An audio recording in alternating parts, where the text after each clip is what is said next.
Hey guys, it's Dave, and in today's video I'm going to do something I haven't done on Dave Knows Stuff before, which is an unboxing of a technology product. This is not something that this channel is all about, but it's actually a new phone that I've purchased, the Nokia 113, because if you've seen one of my previous Black 78 videos, you'll know that I'm downgrading. So this is the phone that I've decided to downgrade to. Downgrading, of course, from my iPhone. My previous videos, of course, about smartphone addiction, which I've talked a lot about. And I have nothing against smartphones. That video really was not a damning indictment of certain tech products, but really about some of the negative effects of what technology can do to us, and particularly smartphones.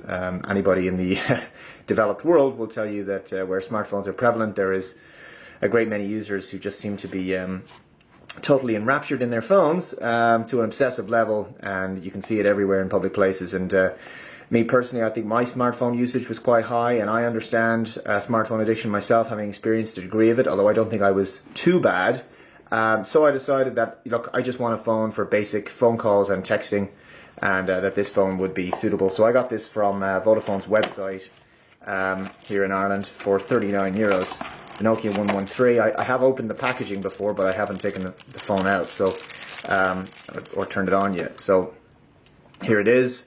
Very light, but that's, I suspect, just because the battery's not connected yet, but it's still light nonetheless.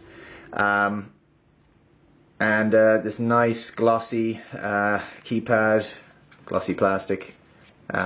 Feels good in the hand. That's what she said. Yeah. We have a clear plastic to take off here. It reminds me a lot, actually, of the old Sony Ericsson W200i that I used to have. It's gone back a while now.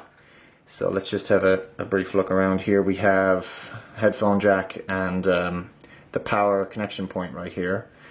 This obviously is an MP3 player as well as being, it'll play videos that you've recorded, although I don't think that I'm not sure if it plays videos that you've downloaded. I think it might.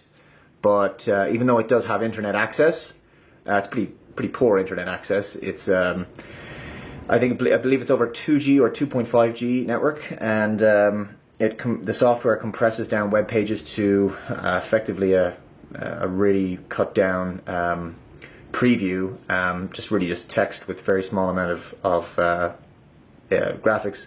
So it's not a fantastic web browsing experience, which is perfect because I'm going to cancel my data contract because I'm not going to use my phone for internet anyway. It does have a Facebook app, it does have a Twitter app for people who are still interested in having some connection to social media. But anyway, I'm just going to look into the rest of the box here before I talk more, and just see what else is in here. So we have what looks to be quite nice headphones. So that's nice, and just our 3-pin power connector for the UK and Ireland, and just your standard instruction manual.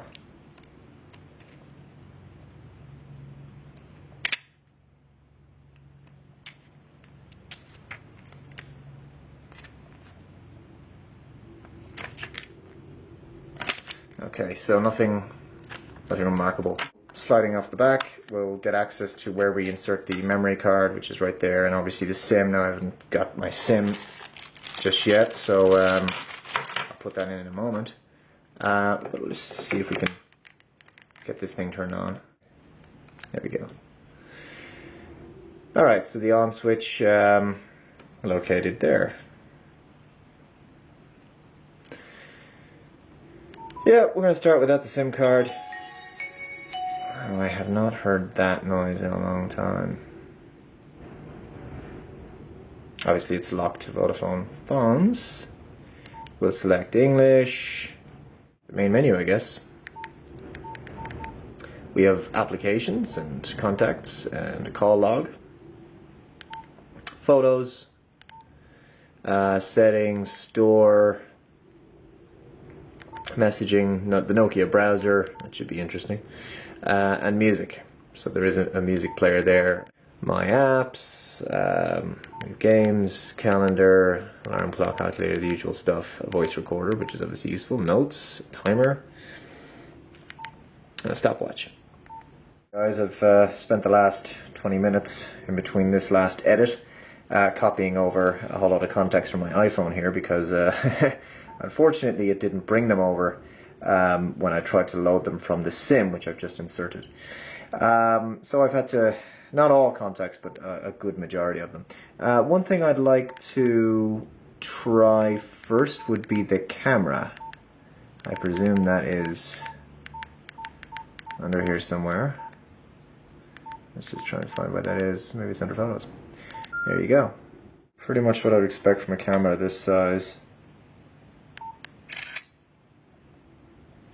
So let's just see what the browser is like. Again, I'm going to be sans a data package very soon, so this is not really going to mean much to me. But it'd be nice to see. To access Nokia browser, read and accept your. Okay, that's fine.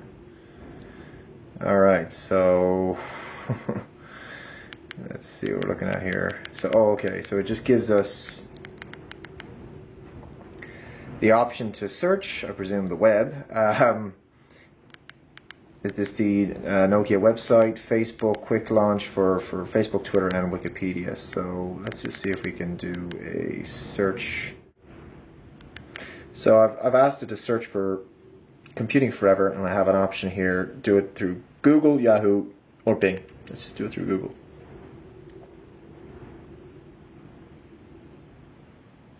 Again, this looks like edge coverage. Okay. So here we are. We're on Google. Non-touch mobile version of it with everything compressed down by 90% to allow it to work over what looks to be an edge connection, but it's obviously it's not 2.5, it's 2G. Which would be accurate. That's the specs. And this is our main menu here on Computing Forever, which it's having some difficulty displaying, as I would expect. Let's see if we can't scroll across, we can only seemingly go down. And it's giving us a very small preview of everything.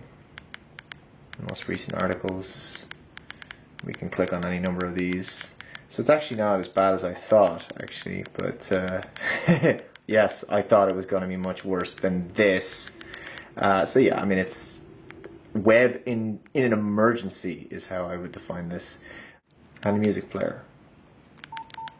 I presume it's going to ask us to connect the headphones in order, because they obviously act as the antenna. And once that's connected,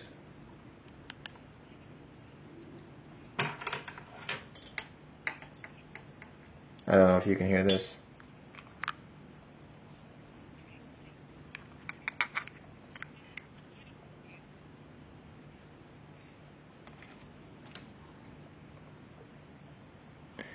It's found 32 stations in 20 locations. In Ireland, we are radio mad, by the way. I'm not sure if you can hear that. It is coming through on the headphones. Probably not able to hear.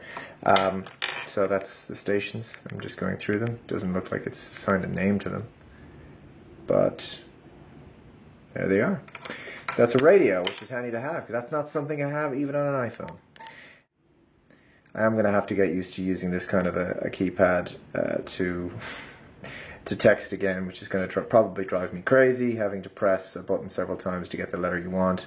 But look, I mean, I didn't use my iPhone very much anyway, and although that's probably the only element of simplicity I will miss, I won't miss the unbelievably bad battery, and to be honest, the web browsing experience on a mobile device like an iPhone it's not something that really interested me. So this is going to be great. Long life battery, feels pretty durable, and something that's you're not even going to feel in your pocket. So I have to say, looking forward to using this phone. A little disappointed that my contacts didn't come over from the SIM, but hey, whatever. It's not a huge deal. In fact, when you're importing manually contacts from your old phone, it's actually a great opportunity to offload a whole lot of contacts that you don't use anymore and just bring over the ones that you do. So that's it, guys. The Nokia 113, not a bad handset. Again, apologies for this rather rough and ready unboxing. Dave knows stuff is a little bit more casual than X78, I think, so I think you'll probably won't mind too much. Thanks for watching, guys, and I'll see you in the next video. Bye bye.